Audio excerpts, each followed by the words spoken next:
hitting the record. Check one. I didn't check your audio. Oh, crap. I didn't check your audio levels. We'll do it on the fly.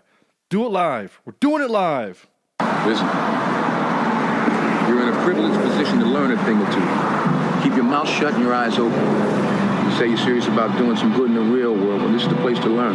But if this kind of shit shakes you up, maybe you ought to go back to your division, you know? Try to the watch commander to give you a nice job lighting flares or measuring car wrecks. You got to decide whether you're a wolf or a sheep. We interrupt this program to bring you a special report.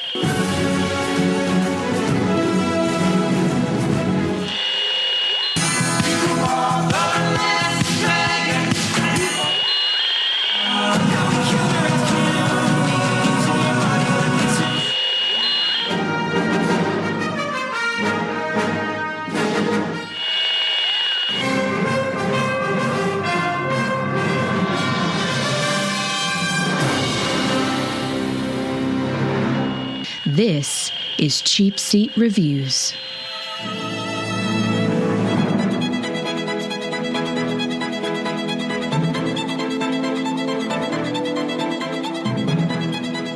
Hello, and thank you for listening to Cheapseat Reviews, a podcast that explores the Hollywood film industry for the greater good.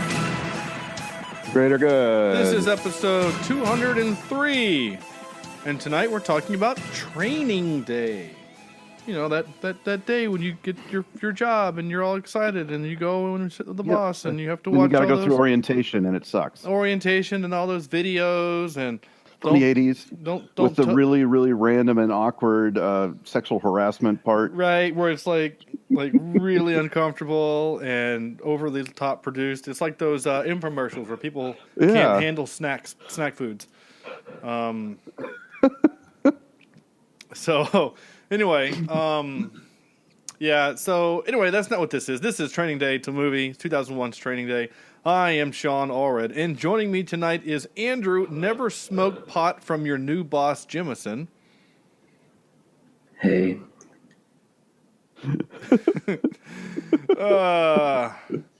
And Sam, that's my car over there, the one with the bullet holes, Vector. That's right, Sean. And just so you know, I'm going to bring you to my very white redneck neighborhood and leave you there, so that it can be horribly awkward. That you. Oh, wait a second. Never mind. That won't work. That won't work. I'll fit in. I speak their language. Oh dear, that's funny. All right, no Corny tonight. He's busy as per usual. So we'll trudge on with the three of us. Not a problem at all. So this is 2001's Training Day, and full disclosure, I know that this isn't your first episode listening, but if you didn't hear about 4 weeks ago when we did. What was it? The Magnificent Seven remake. I said, it's Denzel Washington and the director is Antoine Fuqua. Anquan Bolden. And that would be kind of cool, actually. I was like, yeah, he's known for Training Day. And Sam was like, I've never seen Training Day. I'm like, we're going to fix that. So we literally watched this movie so Sam could participate. And in fairness, probably about a third of our movies are because I haven't seen that, and I want to, so let's do it. I know, yeah. No, I wanted to see this one, too. Yeah. So I was excited when it was, but it looked like it was available. Right, and so I'm actually excited to talk about this because... holy cow. It's an intense movie, rated R. It won Denzel an Oscar. And deservedly so. And I'm really excited to talk about this, but before we get too much into the weeds of this thing, pun completely intended. Andrew, if you would regale us with the information on the synopsis that IMDb has given you, that is this movie. Okay. I just used 48 words when 3 would have done, but okay. Yeah. I was hoping you would stall a bit longer. Sorry. You needed a few more words there, buddy. I needed a few more words there just so I could type in because I forgot the name of the movie. Training Day. Been talking about it. I got it. We're good to go. You sure? Okay. On his first day on the job as a Los Angeles narcotics officer, a rookie cop goes beyond a full workday in training within the narcotics division of the LAPD with a rogue detective who isn't what he appears to be. Okay, that's weird and kind of spoilerish, Yeah. A little bit. right? Like that sucks. Like if you if you had read that before, you might Well, have. I mean, I knew Denzel was a bad guy, Oh, right? well. I don't know. Did you? Yeah. I mean, I knew he was a bad guy going into this. Okay. And I mean, only because I had been spoiled many times over No, it's an old movie. on this one. Well, and everybody compares, Trading Day. It's a Trading Day scenario, you know, when the good cop gone bad type of thing. Right. Well, this movie is actually What I did not expect was the extent to which the depravity of the officer in question. Yeah, he certainly wasn't a model citizen or a model cop or even a model human, but Yeah. okay. So I know that Andrew, you had seen this too, correct? No, actually, I hadn't. I thought I had, but I hadn't. Ooh. Oh, so I had two virgin peoples watching this, and I was, of course, the veteran. So I'm interested to hear what you guys have to say about it. So Andrew, I'll let you lead bat. Yeah.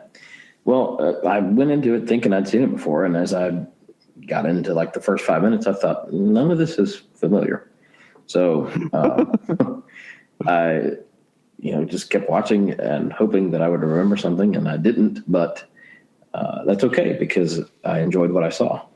I always say if it's a movie that I think is a good movie, it keeps my attention the whole time, and I can't look away or I can't do other tasks while I'm trying to watch it. And this one definitely kept my attention because I wanted to know what was going to happen next because it's almost to the point that it's unbelievable. That all this stuff could happen to a rookie cop on day one. On day one, right? Yeah. So it really, I didn't find much fault with the movie. There were just one turn after another that I wanted. It was almost like watching the entire series of Breaking Bad in an hour and a half. Yeah, they didn't have 198 hours to tell the entire story. Right. It's kind of like watching Breaking Bad from the cop's perspective. Yeah. But I enjoyed the heck out of it. I thought it was well done and a good movie for all around. Right on. Okay, Sam.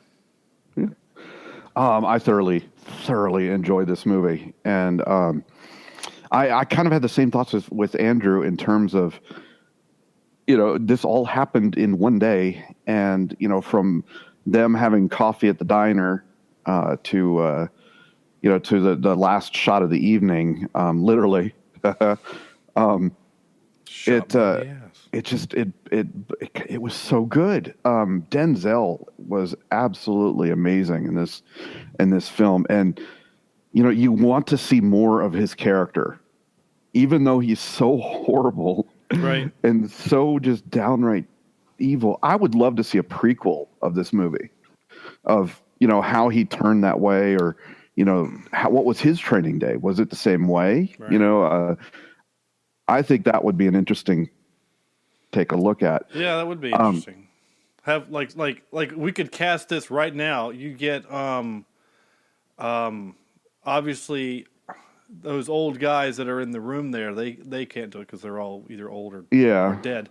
But I would cast Michael B. Jordan as the young Denzel. Yeah, and I would think it'd have to be a grizzled old white dude. And maybe you turn it on its heels where you think, Denzel's the one that's going to be twisted around, but maybe somehow he ends up twisting his trainer. Maybe, yeah. I don't know. You I know, could to actually. his will or something like that. That would be interesting to see. But it'd be a fun movie just to see that character come back. Yeah. And how he gets that way. But this whole world of LA in this drug-infested, gang-infested world was just brilliantly shot, and the tension alone, seeing it through the eyes of Ethan Hawke and going up the streets and knowing that you had to rely on this guy to basically survive the day. It was crazy. And it was interesting to me how quickly it escalated. The drug thing was interesting because I had heard before that people undercover are allowed to partake in order to not blow their cover. Mm-hmm. Does that make sense? Mm-hmm. Narc. But then to see that he tricked them into, what was it? Not LSD. PCP. What was it? LSD. PCP. Which is pretty darn hardcore drug. And then expect him to function the rest of the day. It was crazy. I loved it. And, and my question is, and I posted this to Sean, I think maybe everybody, Denzel's character, what's his name again? Alonzo. He knew he had to have the money by midnight, right? Mm-hmm. And he had known that for a while. Well, the week. Yeah. Yeah. So he knew from the very beginning, he's reading his paper, that sometime during the day he was going to have to find the rest of the cash to go pay off the Russians. Yep. Which means that he has a new trainee that he knew he was getting that day, right? Well, there's certain things we don't know.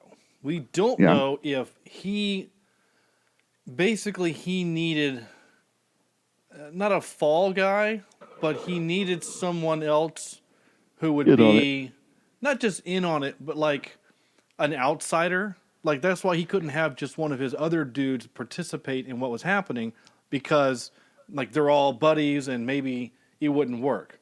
So, is it that he has a new guy because Denzel requested a new young guy who he could kind of manipulate and put into this no-win scenario? Or was that truly coincidence? Yeah. Like, we don't know that. But then, was the plan it was a black and white plan. It was, if this guy goes along with us, great. We're good to go. I've got another buddy here that'll help us out. Right. If it didn't go to plan, he was going to kill him. Or not him, but he had a plan to get rid of him. Right. And I think that too. And it's funny, you picked up on that your first time viewing. I did not pick up on that the first time I watched it. I assumed from the minute go that this guy was going to have to die in order for Lonzo's plan to really work, because he doesn't trust this kid like he trusts the other guys who are all on the take and whatever. And I thought from the minute go he was going to kill this kid. And it wasn't until that moment where he's like, I'm not taking that money. That's when he has the realization of, okay, then we just got to get out of this scenario so I can get to the next scenario where I can have, these Mexicans come kill you. I was about to say, so that scenario, they dug up the cash out of the kitchen, and then it was, he tried to basically force him into killing the guy. What's his name? Sticks. I kept calling him Stick, from Daredevil. Right? So he tried to force him to do that to get him on the bad side. Yep. Force him on the bad side, with the drugs in his system and all that sort of stuff. Again, it didn't work. And the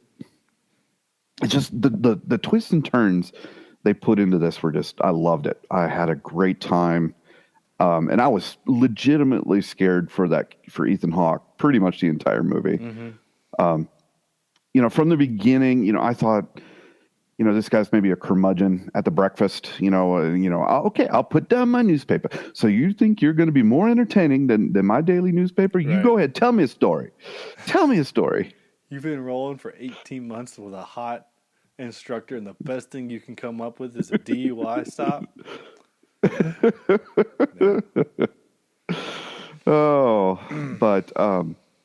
The only problem I had with this movie, right? The only problem, I didn't like seeing the famous people in the neighborhoods. The Snoop Dog and Dr. Dre. And Dr. Dre and all that sort of stuff. It's like, oh, come on, give me some actors. I understand why they did that, but it took me out of the movie. It kind of lessened that impact for me. Which is funny because for me it endeared me more. I'm like, oh, they cast Snoop Dogg as a drug dude. Oh, how cute. Like, he's like, so what do you need me to do? And they're like, we need you to be Snoop Dogg in a wheelchair. Got it. Like, okay. I don't really know anything about Dr. Dre, but... Stop. Come on, man. Come on. Stop. Come on, man. Give me a break. Shove the pin down his throat. Yeah, that to me, I didn't care. But I get what you're saying. Yeah. But I did enjoy it. I think it's a great film. I think it's worth a watch, absolutely. If anything, to see why he won the Academy Award for this portrayal. Mm-hmm. And I almost said betrayal. Portrayal. Well, same thing, right? Yes, especially in this thing. But I had a lot of, and you always make fun of me, but I had a lot of fun in this movie to see the dark side of Denzel. I don't know if I'm going to be able to see him in another movie after seeing this in the same way. Just how dark he can get. I think this is like the only film. There might be other movies where he is an asshole, but I think this is like the only one he's truly a bad guy. I didn't see. It was different to see him in the villainous role. Yeah, and that happens every now and then, right? Like you get an A actor who will jump to the other side for like one role, and you're like, oh, wow, they were actually really good as a bad guy. Like Danny. Yeah. Danny Travolta tried it. John Travolta. John Travolta. I don't know. It's his weird twin brother. John Wait a Travolta. second. Did I just correct you on a name? Yeah, but that was close. It's not like I said Steve Irwin. You know that guy in Pulp Fiction? Okay. Anyway, John Travolta, like when he jumped over to, because I'm not really concerned. Broken Arrow? Well, he does Broken Arrow, and then he does Face Off? Face Off. Was he the bad guy in Face Off? I guess technically he wasn't. But yes, he and was. No. Yeah. Yeah, it was both. But like he was the pretty boy, and all of a sudden he does this slew of he's the bad guy and everything, right? Like you don't see that very often. And then you have the opposite of like you have guys like Gary Oldman, right? He's only a bad guy, and then we're like, oh, you're going to be in the Dark Knight series trilogy as Commissioner Gordon. Oh. Then you're definitely not going to be a bad guy in that. So, and then he just won an Oscar for being Winston Churchill. Ooh, I'm Winston Churchill. I do want to go over some of the directors, Antoine Fuqua. Excuse me? He has, I know, I always say that, and that joke always comes out. I wish he had a different name. Anyway, he has directed, I think, some actually really great films. So he did something called Bait, which I've seen the trailers for. I've never watched it. It stars Jamie Foxx and a bunch of other people, Mike Epps. In that movie, an ex-con is used by police to lure a criminal out of hiding. And then he does Training Day. And Training Day, and this is a bit of trivia I'm going to steal from later on, that Denzel winning this Oscar is the first time in film history where a black actor wins Best Actor Oscar with a black director. I was going to say, okay. Yeah. With a black director. Black director, correct. So he does Training Day, and then he does Tears of the Sun, which is a Bruce Willis African thing, which I really liked, and I've probably only ever seen once or twice. And if it ever gets streaming, that might be worth doing.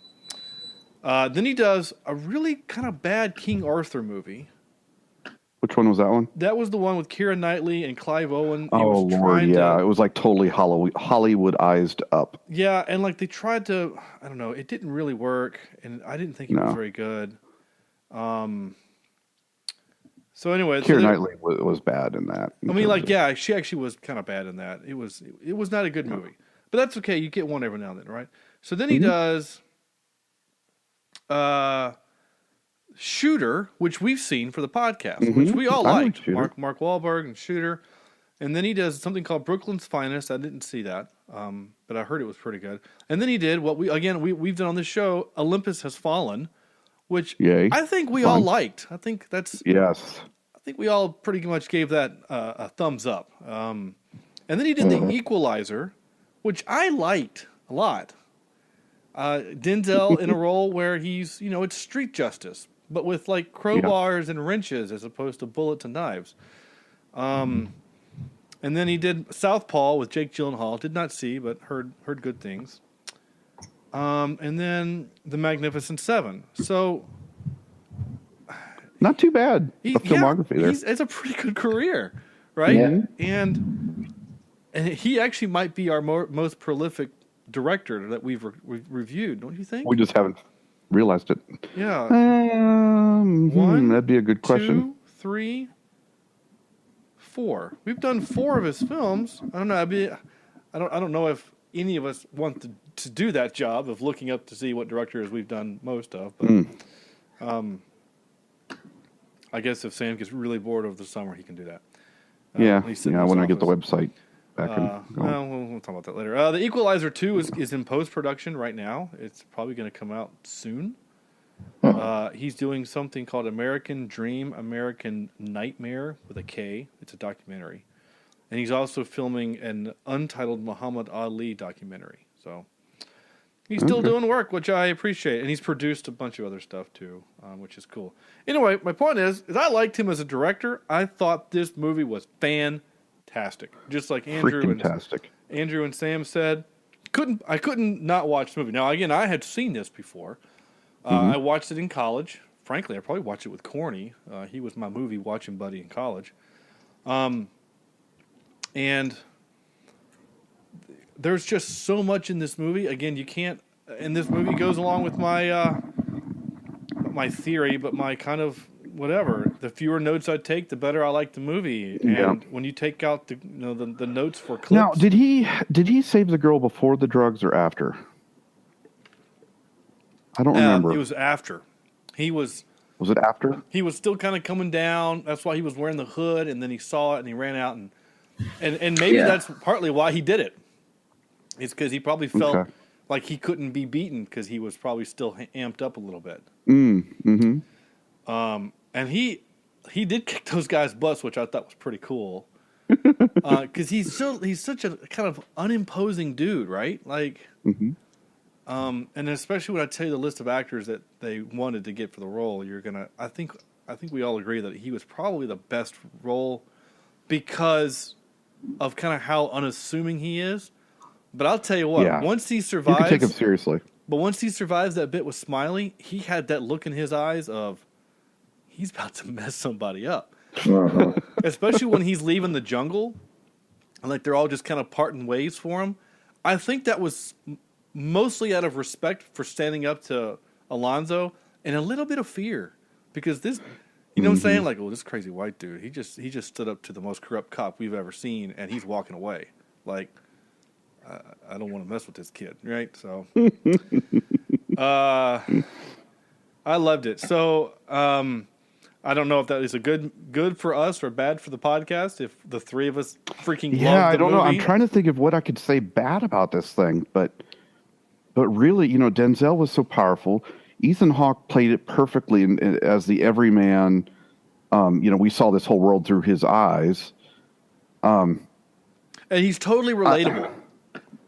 Yeah. You know what I'm saying? Like, and we talked about this a few weeks ago when we did The Circle, right? We kind of touched on, man, that's pretty rough that Emma Watson had to go from 0 to 60 so fast in order just to kind of, in what she felt like, what she had to do to keep her job, right?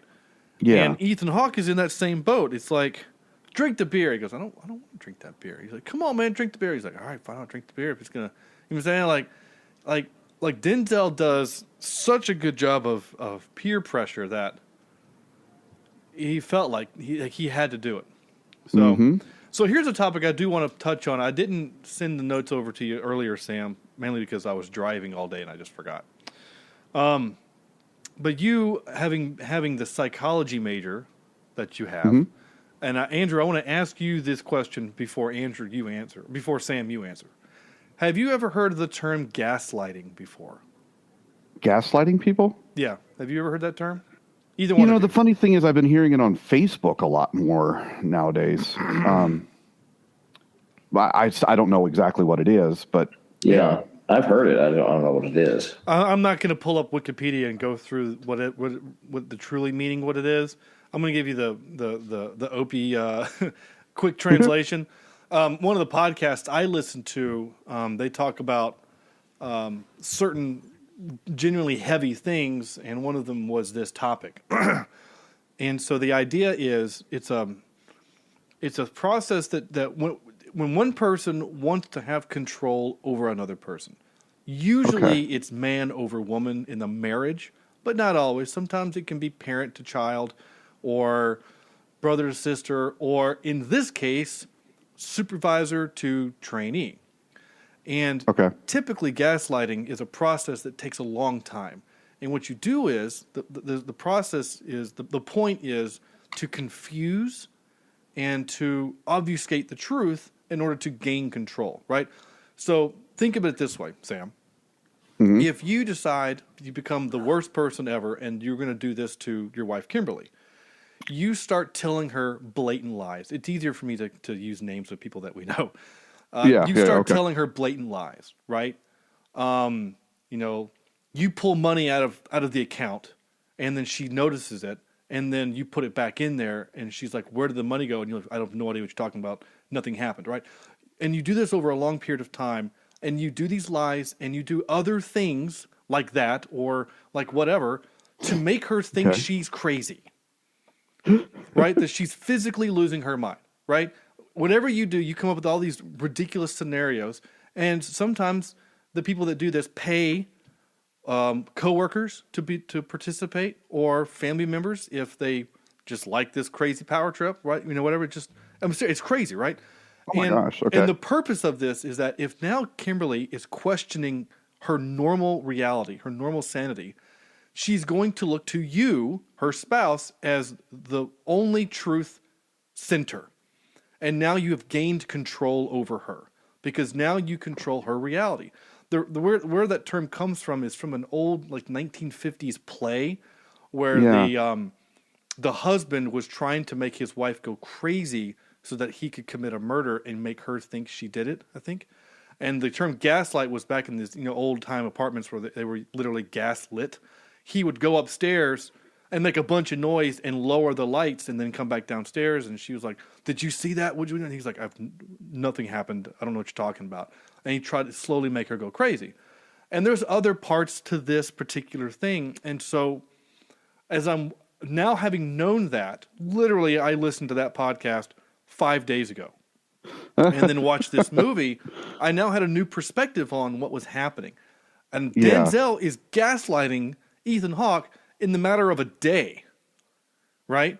To that, doing his best to do it. Right. So there's a scene in the movie where he's like, "You want to get ahead in life? You got to listen to me. You got to listen to me, because I have 38 trials pending. I have 48,000 convictions. I have all these numbers, which I just assume is bullshit.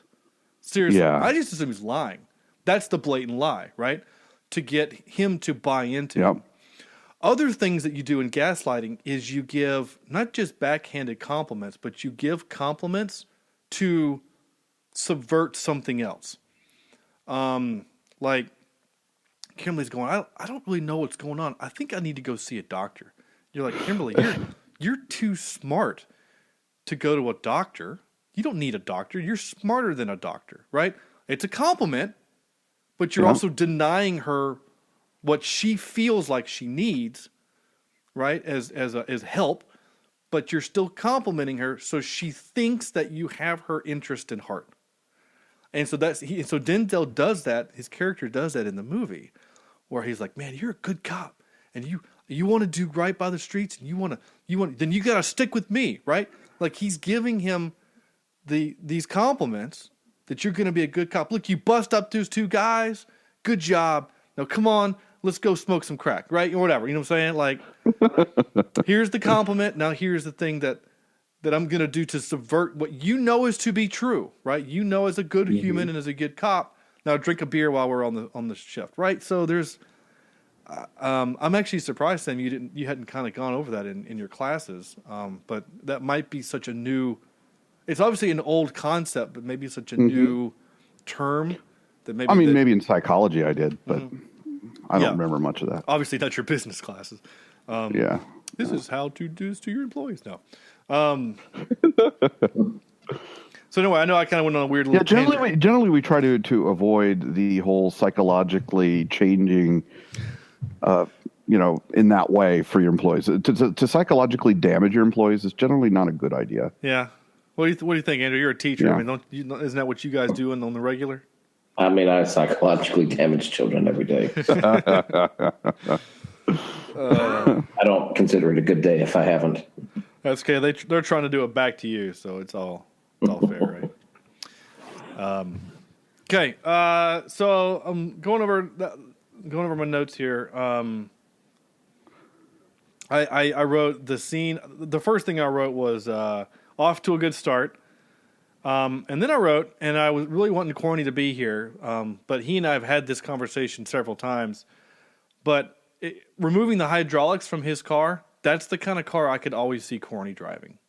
And those who listen to the show that know Corny are probably nodding their head like, yeah, I get it. Because I could always see him in something like that. Or like the car from Blade. I don't remember what kind of car it was, but like that kind of car, I could always see Corny driving. I mean, yeah, he drives now a very loud, kind of flashy Dodge Charger, but that's kind of the same car that is, right? I mean, obviously, I know it's a Cadillac. You know, it's not the same kind of car, but it's the same kind of car. I don't know. Anyway, we've had this conversation several times, so this is nothing weird or anything. Nice on the job pressure to get the kid to smoke some weed to discredit him, which we just talked at. The scene where the 2 rapists in the alley always gets me fired up. I just love when he comes in and freaking saves the day. I don't know. I love that scene. Obviously, that scene is huge to the movie. Big point. I didn't see that coming back later either. I think that was. I didn't either. Yeah, and usually something like that is a big. I don't know, how would you say it? Not a hidden tool, but a. I mean, good movies and authors, they'll do that. They'll show you something that you don't think is important, and then you like best example I can come up with right now off the top of my head is Ready Player One, and the quarter. Don't ruin it. I'm not going to ruin anything. All I'm going to say is the quarter. If you've read the book, you know what I'm talking about. The quarter, like you kind of see this part in the book. You're like, well, he wrote it, so obviously it's going to matter later. But is it, or maybe it's not? I don't know. And of course it does. Or does it? I don't know. March 29th. Go find out. I think I'm going to go to Charlotte for IMAX on that one. I will be. I might still be in the town. In the town? I might still be here. Yeah, I won't be in Indiana yet. I've got spring break that week, so I could go at any time. All right, anyway, no one cares. We'll do it off air. True. Okay. I also wrote, how many cup holders does he have in there? He's got like 4 open beers. Did you notice that? Like, he pulls out the first beer, he opens it, starts drinking it, hands Hoyt one, opens it for him. He doesn't drink it, right? Then they jump out of the car. They go he beats up the drug guys. He gets back in the car. He opens another beer and drinks it. And then I think he drank another one after something. I can't remember. Anyway, let me ask you about this. That the progress of figuring or finding out how evil Denzel was in this movie. Mm-hmm. When he first, kind of sauntered up to that scene, I kind of understood where he was coming from in terms of, the street justice side of things. Does that make sense? Yeah, it does. And it wasn't like the girl was sticking around to press charges. So I don't know what to think about that in terms of well, I think they did a good job, I guess I could say, a good job of kind of hiding the evil for a while. The true badness that he was. The first time again, trying to watch it as the first time having watched it, where I kind of felt like something's really off with him is when he tells him, after he smokes that pot and then he tells him that he laced it with PCP, he's like, why would you make me do that? He's like, I didn't make you do anything. You're a grown-ass man. It's not like I put a gun to your head. You know what I'm saying? Which, of course, he did. So that was kind of the first time. But, yeah, that street justice scene, Sam, I was actually watching that, and I was kind of doing the same thing you did, kind of questioning my own moral. Like, what would you do in that situation? All of us would hope that we would. We would do what was legal. Yeah, I don't mean like what Hoyt did. I'm totally cool with that. But like what Denzel did, right? He basically robbed him. He broke his crack pipe, and then they made him leave. And then he says, and I have that clip later. He's like, "It's street justice. Like, what do you want?" And part of me is like, "Yeah, I'm with you. Why clog up the system with these two drug dealer fools who, once word gets out what they did, they'll probably be dead in about 48 hours. Especially knowing the family now of her. Right, like who she's related to. So, so part of me is like, yeah, I'm good with that. And the other part of me is like, yeah, but, we really can't have... Legally, yeah. You know what I'm saying? But then again, the other part of me is like, but like one of my favorite superheroes is like Batman and Daredevil, and that's kind of what they do. Yeah. Like I got zero problem with Daredevil coming in and breaking an arm. He doesn't send them to jail. He breaks their arms and leaves them there, and if cops pick them up, great. If not, he'll find them again and beat them up again. Like, yeah, that's kind of his thing. By the way, I'm mostly through Jessica Jones season 2. And I haven't started it yet. It's different than season 1. It's good though. It is good. It's okay, good. It's I like it better than season 1, and I like season 1. But season 1 I think was more psychological. This one is more, the thread is more physical. Yeah. There's some emotional, like some real emotional stuff. And they do. Sometimes I like it, sometimes I don't, so that makes me fickle, I know. But they do the thing where it's like, we've mentioned it in movies before. I'm trying to remember where I kind of was bitching about it. It might have been Star Wars, but I can't remember. Where movies have to give it, like Indiana Jones and the Last Crusade. One of my favorite movies ever, right? But in the first 10 minutes of the movie, they have to show us how he gets the scar, why he's afraid of snakes, where he gets the whip, where he gets the hat. Like, I'm saying, like, we didn't need all of the background in 10 minutes. And they literally do that in one episode where now we know why Alias Investigations is called Alias, and where she gets her leather jacket, and why she becomes a private eye. And like all of these little moments in her life are literally, they all happen in like a 24-hour period. So there's that kind of a thing, but it didn't really bother me. I just noticed it. So anyway, it's fine. This time watching, we've already talked about, because I wrote this time watching, I think Alonzo wanted to see how Jake reacted to the payment. If he went along with it, great. If he's not, what happened? I wrote funny way of disarming him. All right, when the Mexicans are like, "Hey man, let me see your gun," and then by doing that, they take his weapon from him, and he can't fight back. So I didn't even think of that. That's exactly what they did. Yep.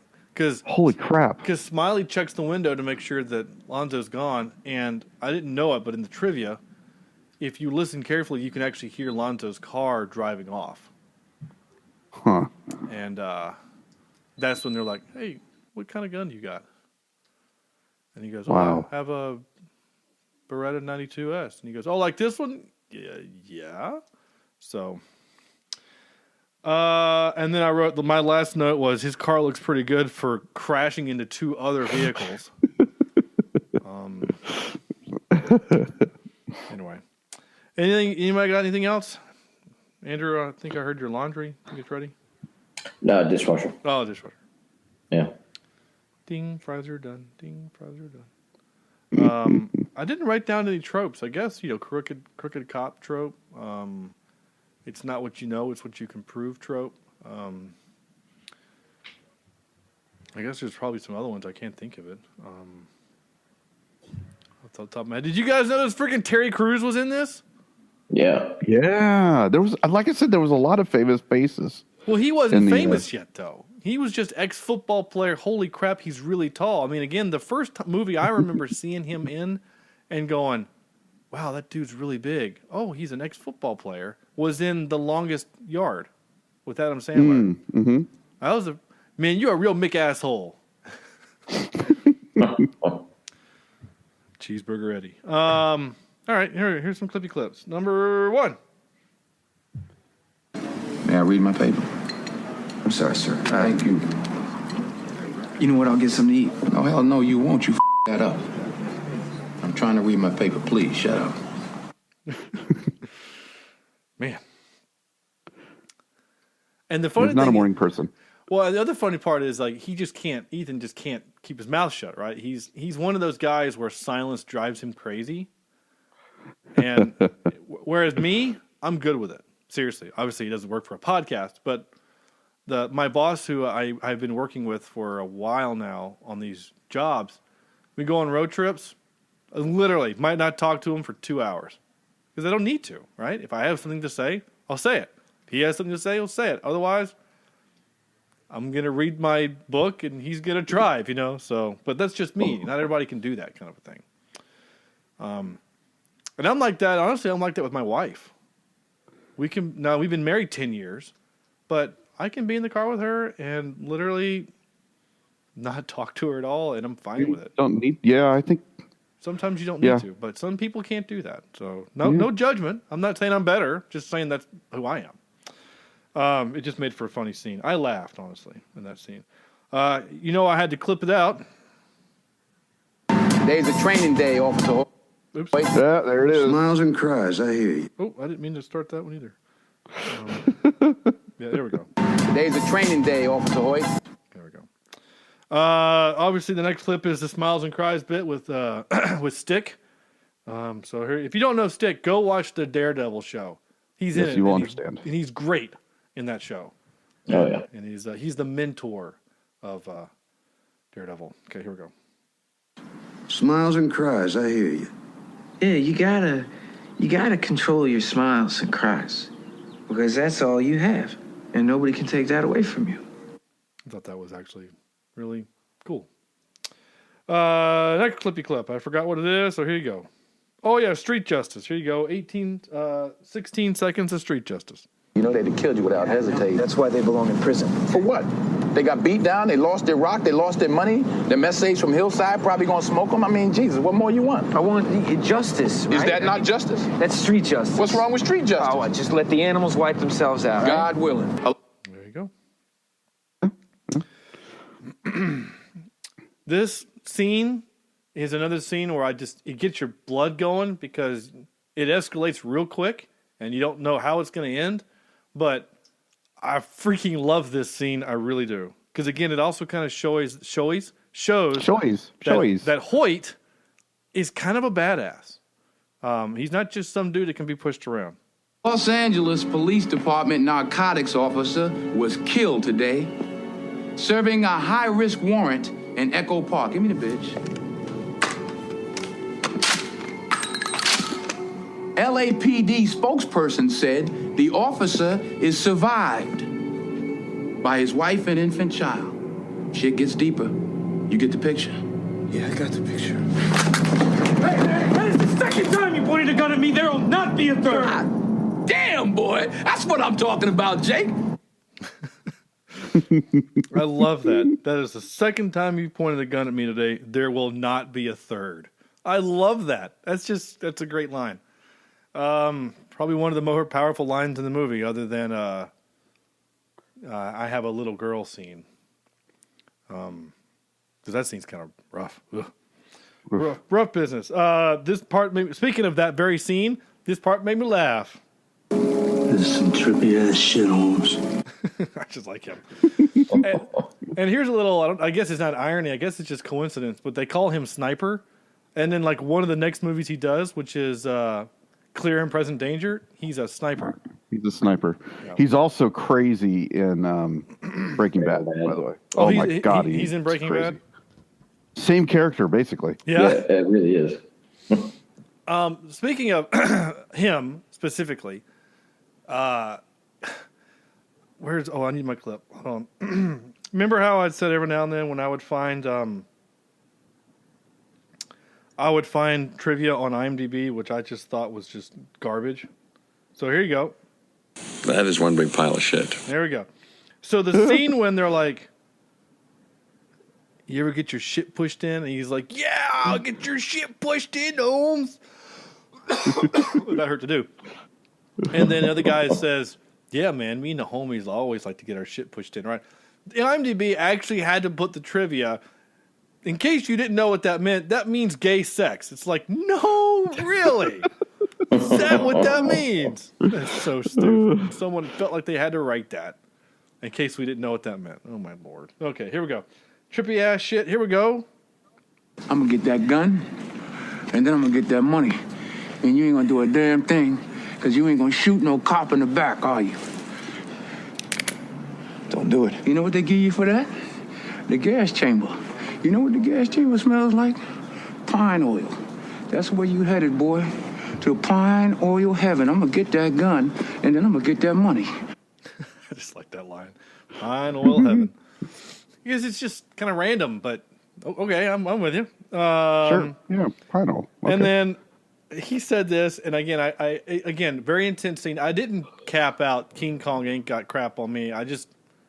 We've all heard the line. It was ad-libbed by him, which is cool, but I didn't need to hear it again. But I did cap this because I thought it was funny, and I might keep it forever. You disloyal, fool-ass, bitch-made punk. Jay! I love that. I don't know why. I just love that. So, there you go. You disloyal, fool-ass, bitch-made punk. Jay! Or maybe I'll just cap out the Jake part. I don't know. Just to have someone already, because you already have, Cornelius! Maybe I need a Jake. I don't know. If I ever get someone scream Sam or Andrew, I'm gonna do it. Just no one's done it yet. All right, here we go. And now for some more bad news. Ready? Excuse me. Dang it. Little trivia. Oh, wait. Oh, there. Okay. Quick trivia. During the scene where Jake plays cards with the Latino gangsters, the director instructed... what? The director... gave. Sorry, the words are all mixed up. Gave certain instructions to the actors playing the gangsters without telling Ethan Hawke. This was done to further confuse him and add to the tension of the scene. So, T. Rogers, the founder of the Black P. Stones Bloods in Baldwin Village, a.k.a. The Jungle in L.A. Sounds like an AARP group. Oh, kidding, or something weird like that. Yeah. It almost kind of sounds like a strange offshoot from World of Warcraft. Was on set for all of the filming in his neighborhood and allowed the producers to use his neighborhood in exchange for casting gang members. So a lot of those extras were actual gang members. And they had... I wondered about that. Yeah, and they had to have basically armed escort to be in there by... that guy and his guys. You know what I'm saying? Like, they didn't bring police in there because that would have made things probably worse. So basically, they got permission from these guys, and they're like, yeah, we'll take care of you if you want to film here. And they did, which is cool. Dude, I'd be scared to death. Mm-hmm. Yeah. Oh, my gosh, I'd be scared to death. I'd be honest. Honestly, I probably would be, too. Like, as the lowly boom operator that I would have been on this kind of a movie. Well, in 2001, I was a freshman in college, but still, I would have been just clutching my boom pole as a weapon if I needed to. Not that it would have done a whole lot of good, but still. The license plate on Lonzo's car is ORP 967. Obviously, which I did not know this, but obviously is a nod to Officer Rafael Perez, the disgraced LAPD officer who was born in 1967, whom the character Alonzo is based on. Didn't know that. But apparently there's a whole big thing about him because that trivia was put in the list like 4 times. Christian Bale, along with Tobey Maguire and Mark Wahlberg, were all considered for the role of Jake. Tobey Maguire? I could not have seen Tobey Maguire. Again, this is Tobey Maguire way. right before Spider-Man. You know what I'm saying? So he was in shape, but he looked like he worked for Spider-Man because he looks like a child. You know what I'm saying? Like, yeah. I don't think I would have bought him as having been on the force for 18 months. Christian Bale, if he wasn't so large. Well, he wasn't large then. This is 2001. Again, this is 4 years before Batman Begins. So, And who was the other one? It was Christian Bale, Tobey. Mark Wahlberg. Wahlberg. Again, this is. I could have seen him. I could have seen that. But his accent wouldn't have worked. Yeah. Well, where are you from, dude? Where are you from, Officer Hoyt? I'm from Boston. I just moved here 2 years ago. Okay. I transferred here from Boston PD, and I wanted to be where the real stuff was. Okay, that's how you fix it. That's true, I guess. I could have seen him. I guess I could have seen Christian Bale because again, this is coming off of or right near the American Psycho movie. But I still think Ethan Hawke was great because he has that. He does still kind of, even with the goatee, he still kind of has that innocent look. Anyway, Gary Sinise and Tom Sizemore were also offered the role of Alonzo, but they passed on it. Yeah, I couldn't see a white guy doing that role. I couldn't either, honestly. I think Denzel was perfect. And the original ending had Alonzo getting away with the crimes, but Denzel insisted that it was amended so he could get his comeuppance. And there's another piece of trivia that basically says Denzel would not agree to the movie unless his character died at the end. Because he felt like people would be so pissed that if he got away with it that they wouldn't like the movie. So, there you go. All right. That's the meat of the show. Time for the dessert. Excuse me while I whip this out. So we decided to go with, because we just did Denzel movies like 4 weeks ago with Magnificent Seven. So we're going to do movies where there's a training, right? You have usually the main character is under the mentorship of someone else. Typically it's an individual, but it could be, maybe sports related where it's a team kind of a thing if you went that direction. I didn't personally, but that's fine. So Andrew, what you got? Okay.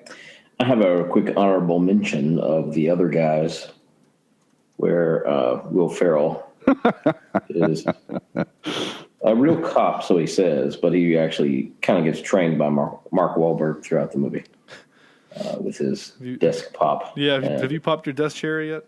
Yeah. So that's an honorable mention. Number 3, Men in Black. Oh, right, that's a good one. Oh, yeah. That's a real good one. I didn't even think of that. Number 2, a movie kind of along the same lines called R.I.P.D. Oh, I like R.I.P.D. I do too, yeah. It's dumb. It's dumb, but it's kind of fun. It's Ryan Reynolds. Yeah. Yeah. Being PG-13 Ryan Reynolds. Yeah. And then number 1, I took it all the way back to God, I don't even know what year that was. 92, maybe 94, with Robin Williams as he is training to be Peter Pan once again in Hook. Okay, all right, I'm with you. Oh, wow, that's 91. 91, yeah. Further back than I thought. Oh, yeah. I got into many a discussion with our friend of the show, Stephen Everett, about the demise of Hook. because how can a dead alligator eat a person?